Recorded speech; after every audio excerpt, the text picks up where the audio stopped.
Hello everyone, my name is Dr. Abhi Bardwaj and I'm going to talk about how CO2 level in the atmosphere are actually causing the temperature to rise, and that in turn is causing severe weather patterns all around the world. We are seeing more intense rains and then leading to flooding, landslides, rock falls, twisters, hurricanes, and the severity is increasing. We're going to see in a couple of clips of videos in this series how climate change has actually started its devastation all around the world.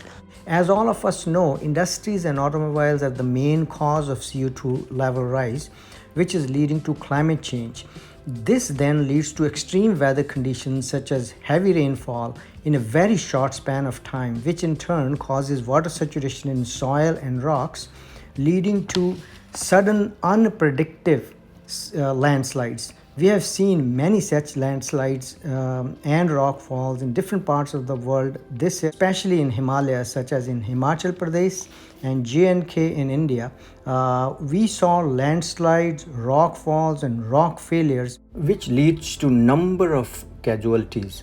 You can see how rock failure can suddenly occur, which in certain cases are unpredictable. Our main cause is heavy rainfall in a very short span of time, which then seeps into rocks and strata, leading to its failures. Such sudden events leads to not only infrastructure damage, but also fatalities downhill, where you have villages and roads and bridges and other infrastructure. The impact is so sudden that anything which comes its way is destroyed in seconds, be it buildings or life.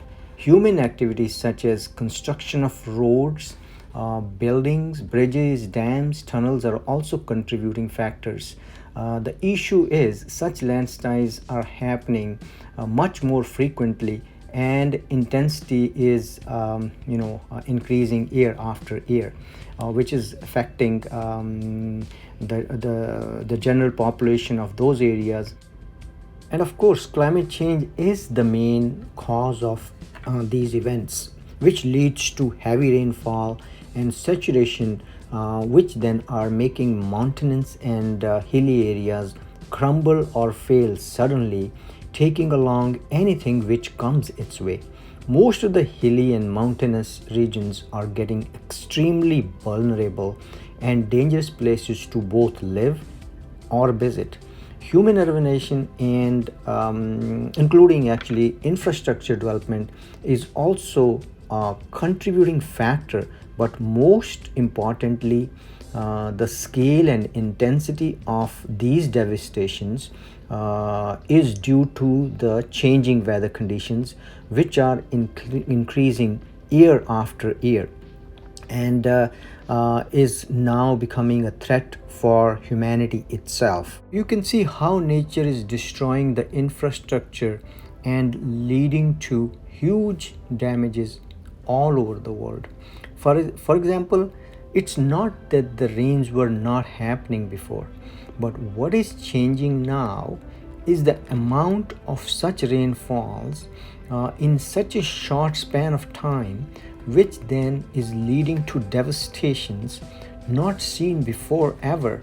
The flooding has intensified all over the world and showing the clear signs of what climate change actually can do to our planet, and most importantly, how it will impact humanity. In short, we are not safe anywhere, no matter where we live, and such events are so sporadic that it could be one region or one country today and other tomorrow. No one is safe no matter where you live. For such situations, we all need to work as one global community, and as a one global community, we need to take this threat very seriously and start reducing our carbon footprint so that we could at least help reduce the acceleration of this climate change, if not stop it. Otherwise, this planet will become uninhabitable.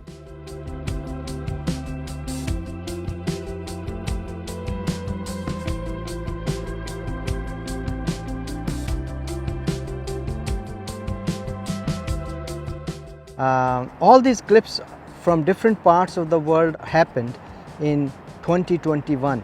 We now see the impact of global warming already, in different parts of the world, and it is increasing in intensity year after year.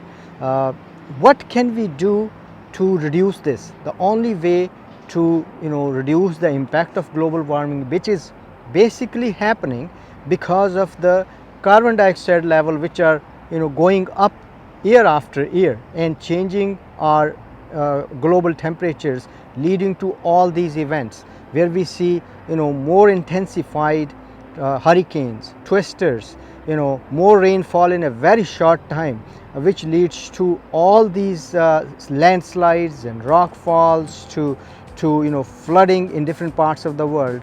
And the solution for all of this is that each one of us has to play its part. We cannot just blame governments, and governments just cannot say that it is our citizens. We all have to work together, to reduce our carbon footprint on this planet. How can we do it? I think this is achievable. What we need to do is our governments has to set goals, and those goals should be that they should provide the infrastructure first for public to go to offices or work by using public transportation, which is all electric. So this is government's job. Then public has to also make sure that they do not bring their cars. If they have to bring the car, they should carpool. Government should also set targets for example 2030, at least 80 to 90% of the gasoline vehicles, all cars, trucks, buses should convert it to electric, and this has to be a global target. Every nation has to do it. Similarly, they should also come up with another target, which is carbon neutral, and they should set that target at least by 2060. And it is an achievable target if every government decide from the world, and if UN also try to impose this to every nation in the world, that 2060 should be target for all nations to be carbon neutral. It is an achievable target. We also have to bring together industries and organizations, to help us achieve this goal. And as I said, it is an achievable target. Industries also has to find sustainable way of manufacturing. This all is possible if we all work together and take it seriously. If we do not take it seriously, this planet is already doomed. Coming years to decades, this is going to become more and more worse. And if there is any threat humanity is facing currently, it is not meteoroids striking this earth. It is global warming and climate change, and we have to take it very seriously. Thank you for watching.